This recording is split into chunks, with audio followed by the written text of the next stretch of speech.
Ազգային ժողովի մեծարգո նախագահ, հարգելի գործընկերներ, սիրելի հայրենակիցներ, նախորդ շաբաթվանից քննարկում ենք դատախազության զեկույցը եւ ականատես ենք մի հետաքրքիր տեսարանի նաեւ, այսպես ասած, վիզուալիզացիայի,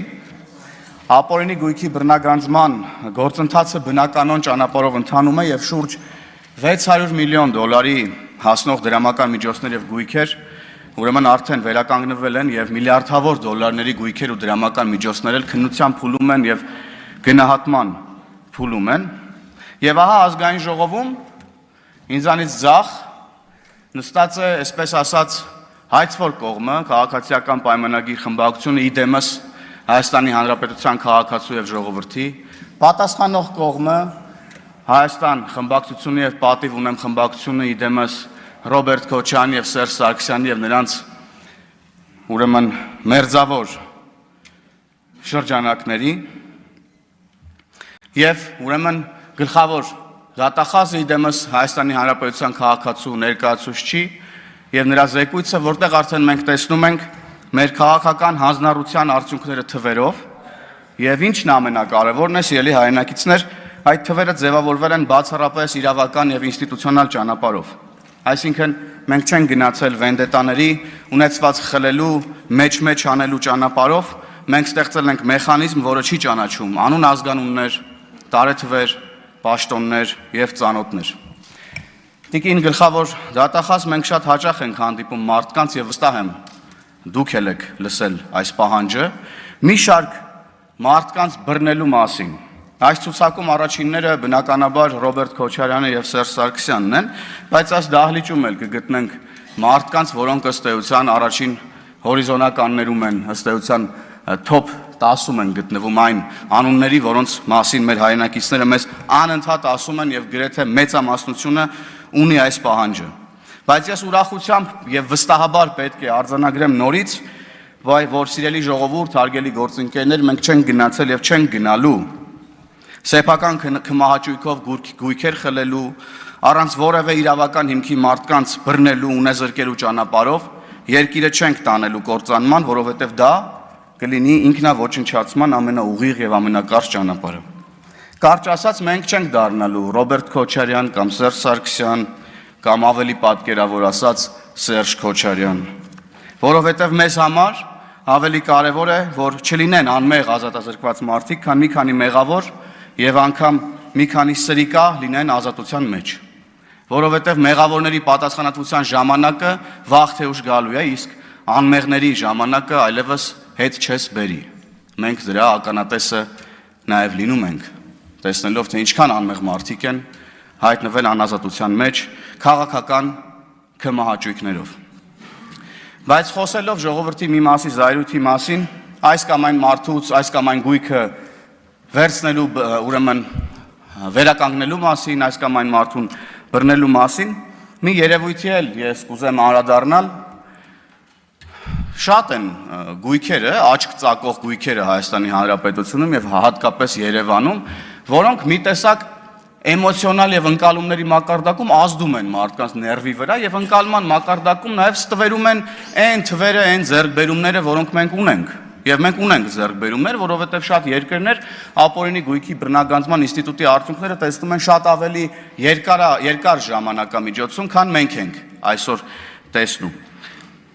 Եվ այդ գույքերը հիմնականում կենտրոնացած են Երևանում։ Ասենք կենտրոնում, որ կանգնում ես Մայր Հայաստանի կողքին, տեսնում ես վեր է խոյանում Գագիկ Խաչատրյանի շքեղ դղյակը, որը կարծես կոռուպցիա եւ թալանի հուշարձանը լինի Երևանի կենտրոնում։ Մանումենտով բարձրանում ես ձախի վրա, տեսնում ես ազգային ժողովի կերպարով Հովիկ Աբրահամյանի տունը, որ լոլիկներով էր կառուցել, կարծես թե, եւ սենց մարդիկ, մեր քաղաքացիները կարծում եմ նաեւ այնքան արմատացած եղել կոռուպցիան եւ թալանը Հայաստանի Հանրապետությունում եւ ավանդույթի նաեւ մշակութային արդեն ինչ որ բանա դարձած եղել Հայաստանում, ազգային բանա դարձած եղել Հայաստանում, կոռուպցիան ու թալանը, որ մեզ ինչ որ էմոցիոնալ եւ ընկալումների մակարդակում նաեւ ինչ որ քաղաքական միգուցե միջոցառումներ են պետք, ես չգիտեմ ինչեր են պետք, բայց այդ աչք ծակող գույքերը ես կարծում եմ դրանց հետ ինչ որ հանրային նշանակության փոփոխություններ են միգուցե պետք իրականացնել, երբ որ դրանք ուրեմն կհայտնվեն ապօրինի գույքի տիրույթում, ես հույս ունեմ, որ այս իմ թվարկած աչք ծակող գույքերը քննության եւ անգամ գնահատման փուլում են գտնվում։ Եվ քանի որ խոսեցի կոռուպցիա եւ թալանի հուշարձաններից, պետք է վերադառնամ ուրեմն Ազգային ժողովի դահլիճ, կոռուպցիա եւ թալանի կենթանի հուշարձանների մոտ, Հայաստան եւ պատիվ ունեմ խմբակցությունների մոտ։ Նախորդ շաբաթվա վերջին մեր գործընկեր, ընդդիմադիր Հայաստան խմբակցության քարտուղար Արծվիկ Մինասյանը հանդես եկավ մի շարք ֆանտաստիկ հայտարարություններով, ֆանտաստիկ ոչ թե դրանց առանձնահատկությունների, այլ անհնարինության իմաստով։ Խոսեց, ինձ թվում է, սա փորձ է ուրեմն մաքրել որոշ մարդկանց շատ կեղտոտ անունները, փորձ անելով մեզ հավասարեցնել եւ մեզ ուղղել նույն մեղադրանքները, որոնք ըստ էության իրականության մեջ վերաբերելի են բացարձակապես իրենց։ Մեզ ասում են, որ մենք թալանում ենք, մեզ ասում են, որ մենք դարձել ենք ամենահարուստները եւ այլն եւ այդպես շարունակ։ Եվ ըստ էության այս տեքստերը ասում են շատ լավ իմանալով, որ թե իրենցից սկսած մինչև Հայաստանի ամենահեռավոր համայնքում գտնվող մեր հայրենակիցը գիտի, որ սա բացարձակ սուտ է։ Օրինակ, պարոն Մինասյանը ինձ շատ է հանդիպում ավտոկայանատեղիում մեր ազգային ժողովի, եւ օրինակ իմ մեքենան իր մեքենայից ավելի էժան է։ Ես իշխող խմբակցության քարտուղարն եմ, ինքը ընդդիմադիր։ Սենց ոնց կլինի։ Հիմա կարող է որ դուք սուտ դուրս չգաք, պարոն Մինասյան, մի հատ հասկանանք ձեր խմբակցությունից ում մեքենան է հարմար, փոխվենք, իմ մեքենան տամ ձեզ, ձեր մեքենան տվեք ինձ, որ ճիշտը վերականգնվի ու դուք սենց սուտ դուրս չգաք։ Կարանք քննարկենք այս հարցը, ես բացարձակ ուրեմն այս բանին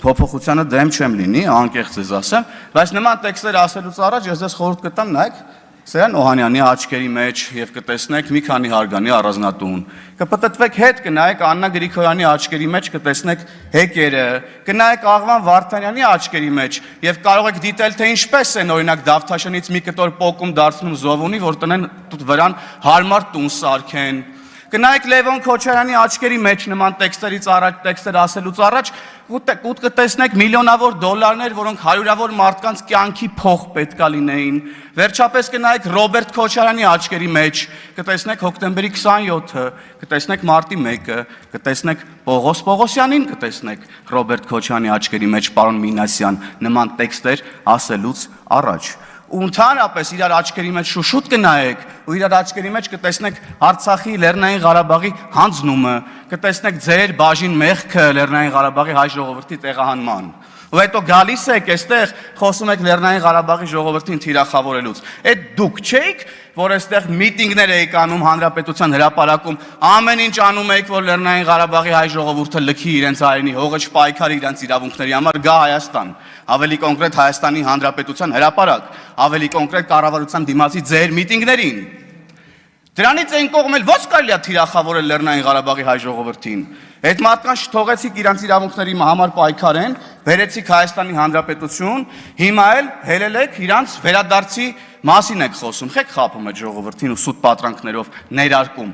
Ախր դուք էլ գիտեք, որ դուք սուտ եք խոսում, չեք ամաչում Լեռնային Ղարաբաղի հայ ժողովրդից, որ շարունակում եք սին պատրանքներով, ուրեմն խափել ձեր քաղաքական նպատակներ իրականացնելու համար։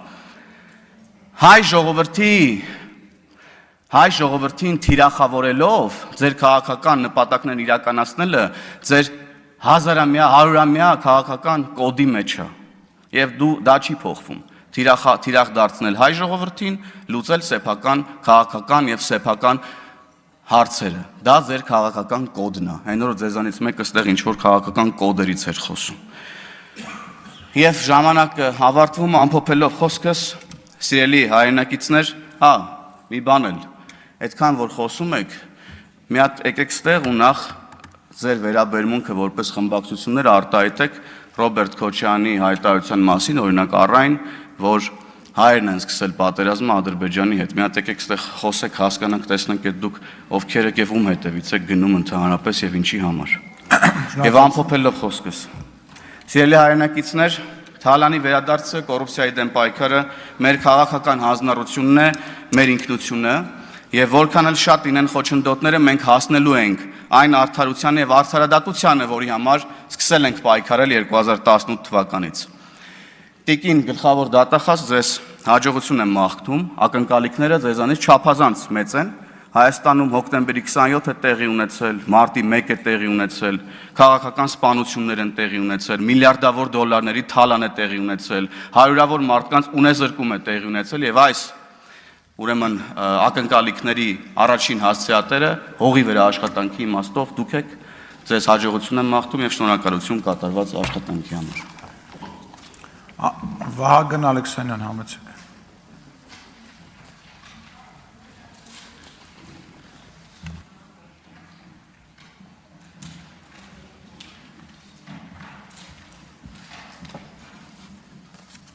Շնորհակալություն ազգային